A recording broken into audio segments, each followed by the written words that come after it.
How you doing there? Just a quickie before we start. On the Apple podcast, why don't you double click on David McWilliams Plus? It's right there when you open the podcast. You get ad-free, you unlock early access. Just double click and away you go. David McWilliams Plus. You get this pure and simple. To understand the economy, you have to understand human nature. This podcast is powered by Acast. How are you doing there? It's the podcast time. The podcast that tries to make economics that little bit more comprehensible, that little bit more relevant, John, would you say? And I would say, yes, hopefully indeed. a little bit easier to understand. How are you, Ed? For me, anyway. Well, it's a Socratic dialogue we have between ourselves. Platonic dialogue, okay? You know, you are the cynic and I am the teacher. Indeed. And away we go. It's like two Greek lads. You, me, Socrates, Aristotle. In the Agora. In the Agora, actually sitting there. And The- Xenophon, our friend, the first economist. Yeah. Yeah, who was there, the leader of the army of 10,000, who went and took this mercenary army who were fighting Cyrus in Persia, Yes. and they lost. Yeah. Was that the story of the 300? Was that part 10,000. of that? Oh, the 300 were the Spartans. Yeah, The sorry. Spartans, sorry. yeah. So, no, and Thalassa, the sea. Anyway. I am agree, long may it stay between England and me. Oh, I like that. That's John channeling his mother's innate republicanism. Yeah. Straight away. Dubliners. wasn't I it? know it is. Anyway, it's all good. Let us talk about what is happening in the world. This is a bit of an extension from last Thursday's discussion with the great Dan Davies. And we got it wrong. Remember I said it was free the goat? Yeah. Was feed the goat? Oh, feed the goat. Yeah. Sean Goater. Okay, so Actually, that makes more sense. for So any Man City fans crossing out the ball there, there. yeah. So feed the goat. Yeah. Right. Okay, And that makes sense. And I was thinking that doesn't sound right. And then somebody on Twitter said, "Man, I like your story, Yeah. but I think you'll find it was feed." There's always somebody, isn't There's there? always There's somebody. always somebody, which There's is always- good. Is a which good is thing. which is as Marcy said. Yeah. There's always somebody who'll fucking trip you up. But last week's Dan podcast, Davies, yes. that was great, and I felt actually at the end as you were talking, as we were finishing, that you were only really getting going. Yeah. So today is a little bit of an extension of. It's an extension of that, and it's also to put into context the change in the credit cycle is the biggest economic story in the last 10 years, and that's something to take on board. So what always happens is that things change and think, okay, but nobody puts this thing into context, right? The movement of interest rates from 0 or 1, which was largely a function of the 2008 banking property credit crash. Central banks said, and I think they were right in doing this, they said, okay, well, we have a choice. Either we can let the banking system implode, okay, and everyone loses their deposits. Imagine what would have happened, right? Yeah. Every single trade finance, all bits of credit, everything would have gone, right? So you can't kind of say, oh, well, let's just let that happen. As the tech bros go, break things and move quickly. Right? Fuck off, right? You've got a system you need to protect. And the whole point of one of the points in having fiat currency, right, is that when things go badly, the government comes in, it can regulate, number one. Yeah. It can actually underwrite, number two. It can make sure that people don't lose everything. Yeah. And number three, it can give you a structure off which to work. So in 2008, they said, what are we going to do? They said, okay, let's take the playbook of the Great Depression. Yeah. What did they not do? What they didn't do in the Great Depression was they didn't intervene quick enough to print money into the system, drop interest rates to 0, and try in some way to calm people down. Yeah. Right? So that's what they did, right? So that's the beginning of the cycle that we're now coming to the end of. So 2008, so that's a 14-year cycle. So what they did, the original kind of idea and strategy was good, reducing interest rates down to 0. To 0 or to even negative rates. Or negative, yeah.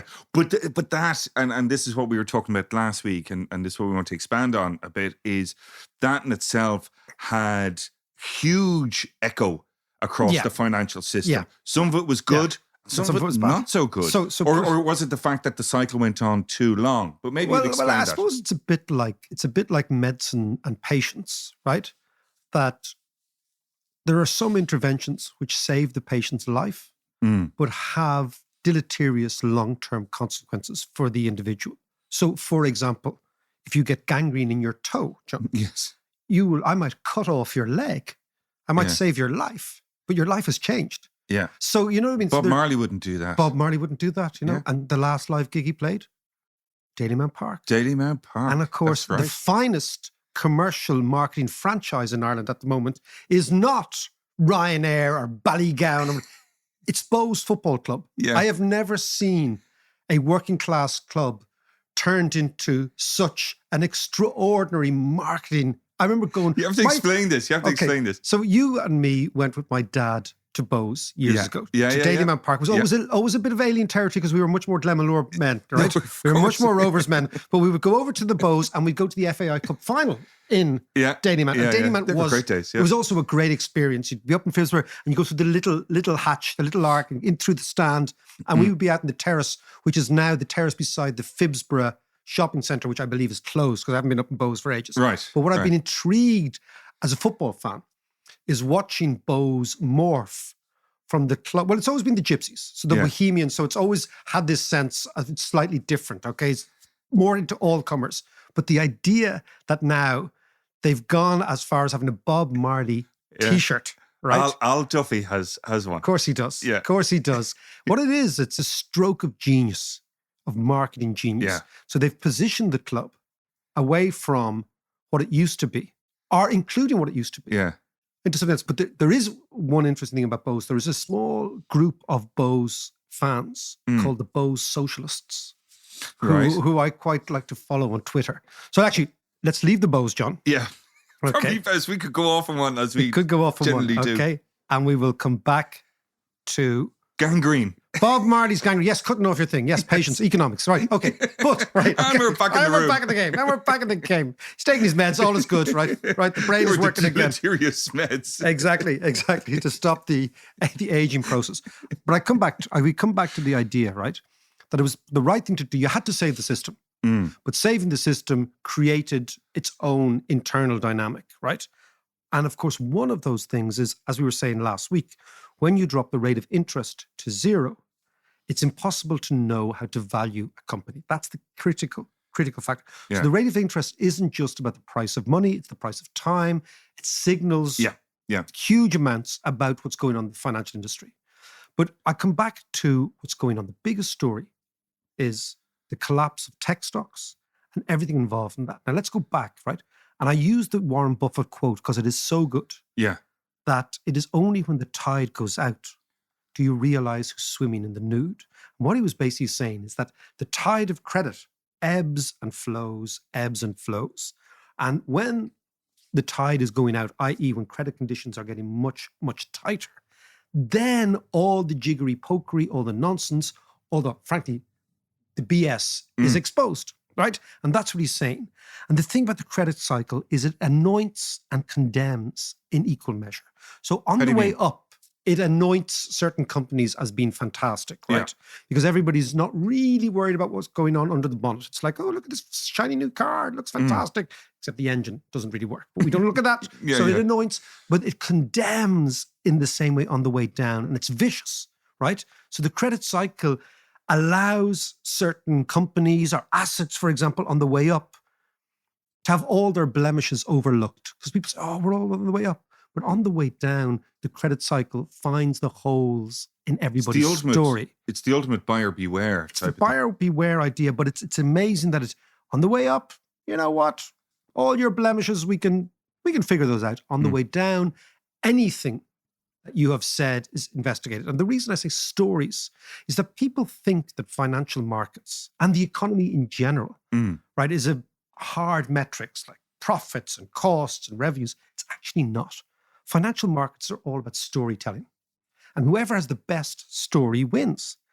And at a time when interest rates are zero, when there's no absolute fundamental value, or you can't value companies, basically all you got to value is the story. So basically, everyone is trying to tell a story about the next big thing. Mm. And of course, the story that this generation, after 10 or 12 years of zero interest rates or low interest rates, bought was the story of tech.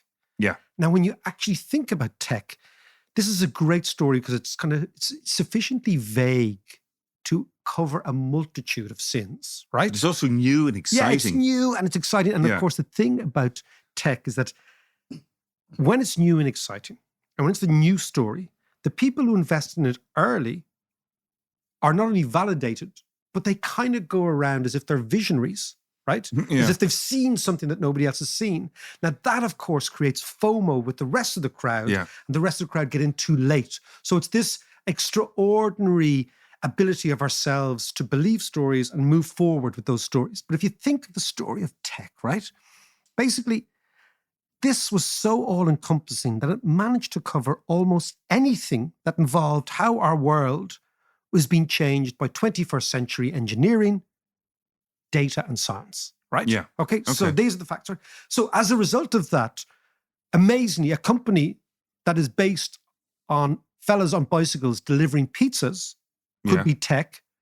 At the same time, a company based on girls in labs uncovering and discovering gene technology could be tech. So everything's thrown together. So basically, in effect, a corner shop on wheels is tech because you have a Deliveroo or something idea, right? Whereas real tech, like real scientific discovery, which the common denominator is just it's online. The common denominator, it's online. Yeah. Right? Yeah. But I mean, the whole idea is then the tech companies are given these extraordinary valuations. Why? Because what the tech companies are saying to you, no matter what it is, we have an insight into the future, and sometime, any day now, we're going to commercialize that and you're going to make a fortune. Yeah. So who doesn't want to buy a bit of the future? But when you have such a broad definition of tech, John, that it can be food delivery or it can be real science, when you have these ridiculously broad categories, what can possibly go wrong?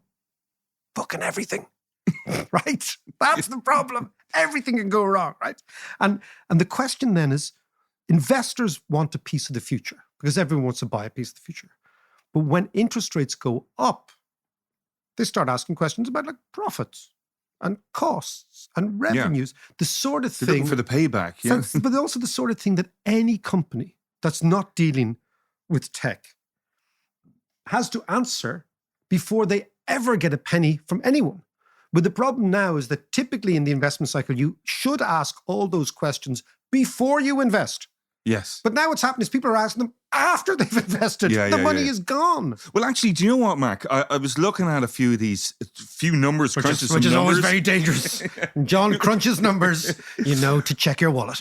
But some of the losses are phenomenal. Absolutely. Go on, give us a Okay, here's a few. Apple, for instance, tumbled by about 17.6%. This is in the last 8 months. In the last 8 months. Which is just phenomenal. Microsoft, 27.5%. That's from, here's the number here actually, from 2.5 trillion to 1.8 trillion. It's a lot of money. It's a lot of money to lose. Which is hard to get your head around the number. Very soon you'll be talking serious money. Exactly. Alphabet, Google, down 34%. Amazon lost 44% from 1.7 trillion down to 950 billion. So these are the market caps of these companies are being destroyed. Absolutely. So all the investors in this, their money is just wiped out. It's gone. Yeah. It's gone. And I mean, the interesting thing is you probably have the mother of all of them is our friend Elon Musk. Ah, good old Elon, huh? Elon Musk, from what I can gather, go on, Tesla. Go on, I do have fears. He's on the ball today. Absolutely. Dunizecker, it's the junior cert mathematics exam. Does the hand go up for the pink paper or the blue paper? When I go for honors or pass? Honors always or pass? Always pass. But Tesla, now this is incredible, falling from 1 trillion to 536 billion. That's pretty much half price. So Musk has lost, before he lost about 40 billion on Twitter, he lost half a trillion. Yeah. Unbelievable. Yeah. Unbelievable. But actually taking all of that together, these 6 main companies who Yeah. are the golden boys. The big balls of the tech world. Yeah. So they overall have lost 34%, which amounts to $3.8 trillion. Okay. So 3.8 trillion. So just to give you a sense of that, right? How big that is, just for if you're trying to get your head around, because I know the millions, billions, trillions, it's like, okay, well, what does that mean, right? Yeah. The UK economy, Uh-huh. 5th largest economy in the world, about 2.6 trillion. So not only the In UK, total? in total. Wow, So okay. more, the UK times 1.5 has been wiped off valuations. Wealth, right? The Wow. United States, the biggest economy in the world, 21, maybe 22 trillion. So we're talking about a figure of about 1/5 Yeah. of we're talking about a figure between 1/5 and a quarter of the value of the United States economy in total, which is everything that's ever done in the United States every year, has been wiped off the value of these tech stocks in 6 months. So we're talking a massive, and again, this is what I want to get down to in this podcast. This is a huge event that Yeah. I'm not sure people are actually really grasping the magnitude of the destruction of wealth and the destruction of the story that came with this idea that we were going to reinvent the future. Now, But is that because that most people weren't investors in these companies? hopefully, and Right. that's there is a silver lining in all Yeah, this, right? yeah. Hopefully, this is the silver lining. But my point is, we were talking those ones there, right? They were the A-listers. They're the Brad Yes. Pitt of tech. That's the Brad and Jolie. What are they still A-lister celebrities? Who are the A-lister That's just celebrities? so 10 years ago. Okay, who are the main celebrities in the world? I've no idea. Okay. You and me, Mac. Okay, you and me, right? We're on the red carpet at the Oscars, okay, in our ill-fitting suits and our ridiculous Looking patter. awkward. Looking very awkward and not looking very Californian, it must be said, right? But whoever the hell, is it Jay-Z? Is he number one? That's Beyonce? probably, yeah. That's, Right. So this is the I'm sure. Beyonce. We're talking like, Apple is the Beyonce of tech, okay? These Yeah. are the A-listers. What about all the D-listers and the C-listers and the E-listers? Because what the whole thing about tech, right, is that not so much tech, the credit bubble and the credit extraordinary easy money Yeah. created zombie companies. Now, what is interesting about zombie? Because I What's know a zombie you company? quite like zombie. So I like zombie movies. Right, so remember the zombie movies, like the fellas come back from the dead and they just walk around. You can't kill them, right? Because they're zombies, right? So imagine that as a zombie company, a company you can't kill. Now, typically, and this is the interesting thing again, with the world shifts, right? Zombie companies was a reference largely, this is the interesting, largely thrown by the tech bros at old companies that were being sustained by cheap loans and by government contracts and whatever, right? Yeah. So they said, they're just zombies. They couldn't exist without your subsidy, right? Now, what actually happened is the tech companies couldn't exist without the subsidy that is Cheap money. cheap money and giving stock options to their punters, even though they don't have any stock, right? So loads and loads of the companies that haven't been listed had this notion that we're worth X amount. And what we'll do is we'll give you stock options. And every time they ran out of money, which was called the burn rate, they'd go back to the investors who they had by the balls, in effect, because they're already committed. So they'd give them more and more money. So In the for penny, in for pound. So basically the zombie companies now are not the old companies that have been kept alive by cheap loans and zero interest rates, which is what tech bros say. But in actual fact, there's loads of these new companies that are just zombies. They will never make money. They have no business model. They are burning through cash, and they only exist because Silicon Valley and the venture capital world continue to give them money. But okay, there's 2 questions I have there. Part of their story, I'm sure, would be them pointing at somebody like Amazon, who was a zombie company for years. Not years. years, though. Not years. But they didn't make any money. They didn't make any profit for quite a while. And then all of a sudden, now they're making profit. So, but the thing about Amazon, the interesting thing about Amazon is because Amazon's entire business model is based on what Jeff Bezos said: your margin is my income.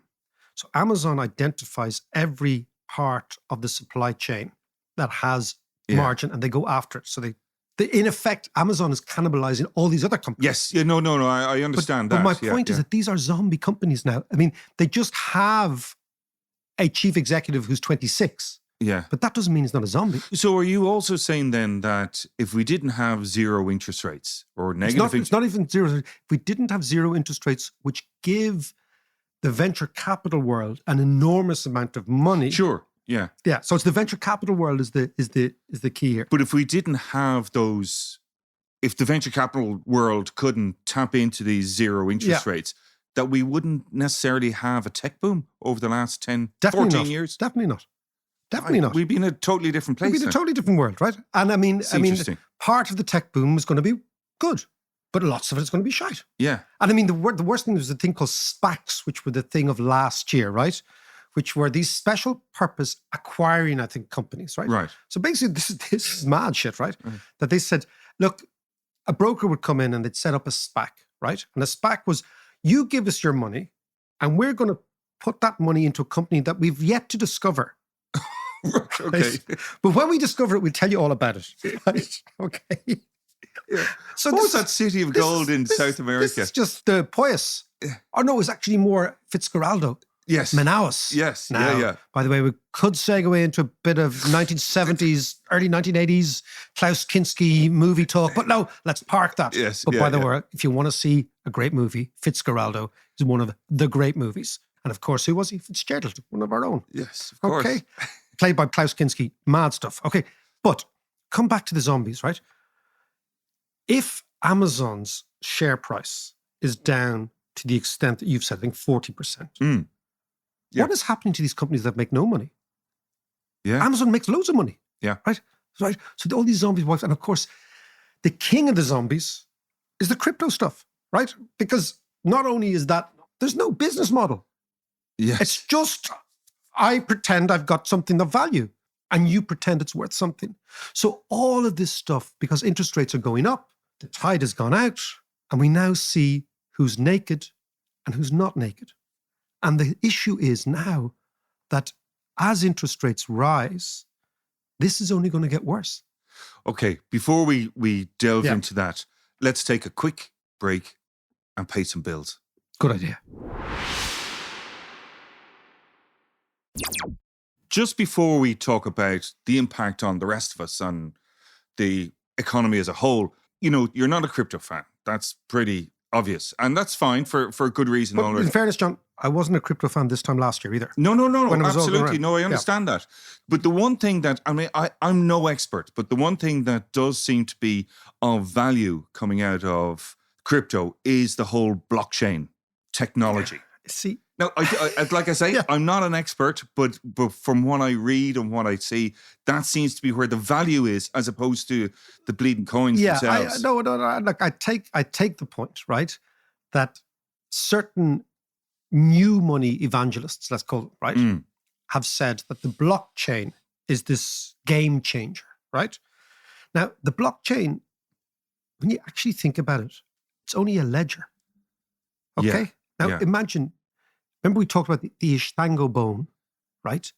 Yes, 19,000 yes, I years do. ago, Yeah. 19,000 years ago, in the jungle, in what is now Congo, was found a femur of a baboon. And in the femur of a baboon were these notches, right? And what it's thought to have been, each notch was a ledger, which says, I owe money to John, or I owe camels to John, or I owe slaves to John, or whatever we were trading, right? Yeah. I'm not that sure that the blockchain is anything but a digital ledger, right? Yeah. Now, a digital ledger is only of value and will change the world if you believe the world is ultimately really corrupt. And if you believe that every single trade that I do with you, so every time you go to Pennies, which I know you go to Pennies all the time, John. All the time. That when you Can you pay not money, tell? I can tell he's in his Christmas sort of going out. Underpants. He's in his Christmas going out pajamas. Not you're staying in pajamas, you're going out pajamas, right? Which is a shocking sight. Ho, ho, ho. Anyway, think about blockchain. Because let's investigate all this evangelical stuff that has been talked about in the last 5 years, right? Let's stick with the idea that the tide is out. I'm not sure that a digital ledger changes anything Yeah. at all, Yeah. unless you believe that every other ledger is corrupt. But the thing about business, what we know is that, I know it sounds weird, that honesty is the best policy, right? So if you start with the perception that everyone's ripping me off, and consequently a digital ledger allows me and you to see exactly what we're doing in whatever trade we have, and whether we use pounds or euros or dollars or bitcoins, right, to clear those trades, the digital ledger, the blockchain, has some extraordinary impact on commerce, right? Now, think about why that would be the case. That would be the case only if everybody was dishonest. Sure. But if everybody's dishonest, you can't have any business. Because at the end of the day, markets thrive on trust and reputation. So yeah, there's no doubt that I can rip you off once, maybe twice, okay, maybe 3 times if you're a complete gobshite, right? Okay. Hang on a second. But eventually your reputation will determine how much business you do. Well, that's why you employ storytellers, your PR firms and your reputation. To tell your story. But also, but unless the story is good, even the best PR firm can't tell it, right? So if you imagine, right, that at the core of all markets is not dishonesty, but honesty. Yeah. Because dishonesty destroys markets. Then you have a very interesting way of looking at blockchain and saying, okay, what markets exactly is this really good for? And it's really, really good for markets that are inherently dishonest, illegal markets. Yeah. Now, maybe I'm missing something huge here, but I think that this will be, yes, an advance in commerce, no doubt, but a game-changing advance that will bring loads more of billions of people in the world into the commercial adventure. I'm not that sure. So let's agonize, let's investigate and worry about blockchain. That's something we'll come back to for sure, because we're not experts, but maybe we should get to. But let's move on, Mac, because what I do want to ask you about is the impact of interest rates and what we've been talking about on the wider economy, on the people who aren't investors in the tech growth. Which is basically all of us. Yeah, right? Most of us. All of us. I mean, for us, it's a spectator sport. Yeah, it's it's the ripple effect of all that on the rest of the economy. So think about a country like Ireland, right? It has significant impacts through 3 mechanisms. One are wages, right? Wages / employment. Yep. The other is rent, and the other is taxation. So, for example, Dublin's Silicon Dock employs 12% of all the people employed in Dublin City. That's a lot. It's a huge amount. Yeah. It's a huge amount. Tech employs 6.5% of all Irish workers. It's one of the highest tech workers in the world, part of the workforce, right? Now, everybody there is exposed because these sort of numbers that you cited. Hang on, can I just stop you there? Yeah. Going back to what you said earlier, does that include, not only the engineers, but the lads on the bikes as well? Interesting question. It could be. But it's all in this whole big area. Yeah. It's 6.5% of the Irish workforce. Right? The Irish workforce is 2.2 million. It's a lot of people, right? This is a hell of a lot of people involved in this area. So obviously what's going to happen is there is already a chill going through technology. At the moment, there's only been 1,000 job cuts in Ireland in the last couple of weeks in tech, right? Right. So that's only 0.64% of the total workforce, right, in tech. Yeah. But that could change, right? The second thing then is wages, right? Because a lot of tech workers, particularly software engineers, are incredibly well paid. So you take, for example, a company like Stripe. There is a website called Levels FYI, which levels for your information, right? And it basically is something that if you're going for a job in a tech firm, you go and say, okay, what should I be looking for here? What's the average, whatever. And it talks about Stripe, okay, the Irish company, right? And in Dublin, an experienced software engineer at Stripe earns, this is in dollars, but given the dollar and euro are about the same, 102,000 euros a year, dollars / euros, okay? But they get about 70 grand in stock as well. So they're pledged stock of Stripe, which will be made liquid when Stripe has an IPO. Right. Now, what that means is that these are software engineers. They're technically very gifted people, but they're earning about 180,000 euros a year. Right. The Okay. average wage is 45,000. Yeah. Right? Yeah. So these are keeping rents very, very high, because if you're earning 180 grand, you don't really care what you pay in rent, right? Yeah. They're obviously very young as well, mainly.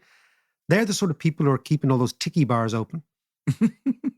The JM. You know, all the tiki Bars. bars. Yeah. They're the sort of people who are drinking branded gin and Yeah. branded scotch. Yeah.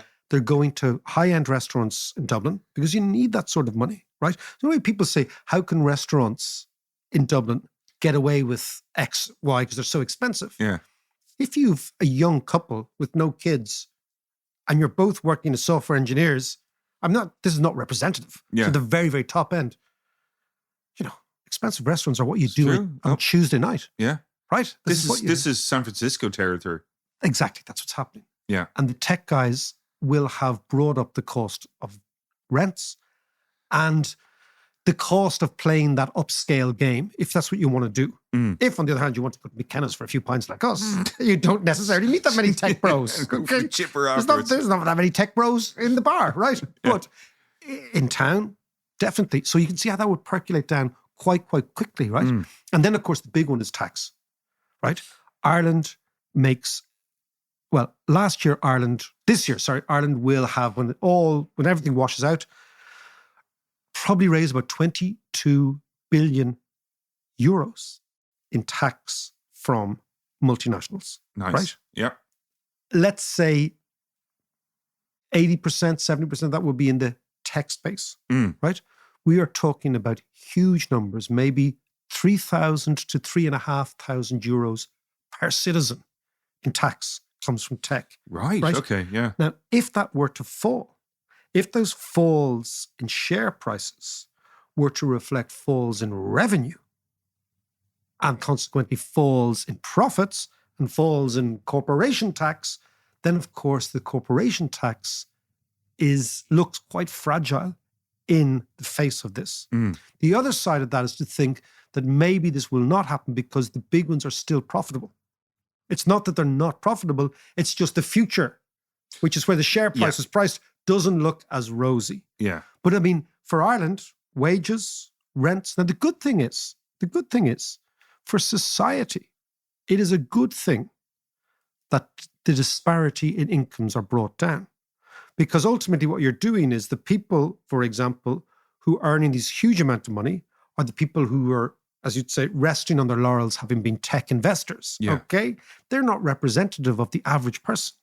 And if they are dragging up the price of certain critical things Yeah, like accommodation, Yeah. well, if that pendulum swings back, it's not a bad thing, right? Absolutely. Yeah. But I suppose the lesson to go away with on the credit cycle, John, is that it is an unforgiving master, okay? It gives away and then it takes back. And like the tide, it kind of ebbs and flows. This is the whole idea, And, what will happen is, in time, the economy will slow down. Globally, inflation will slow down. Globally, interest rates will basically stop rising and begin to fall. And you know what happens then, John? The pendulum starts again. The tide goes out. The tide comes back in. People start investing again. The herd gets excited. We start to have FOMO. There's going to be a new story. But the key thing is, between now and then, keep your financial togs on.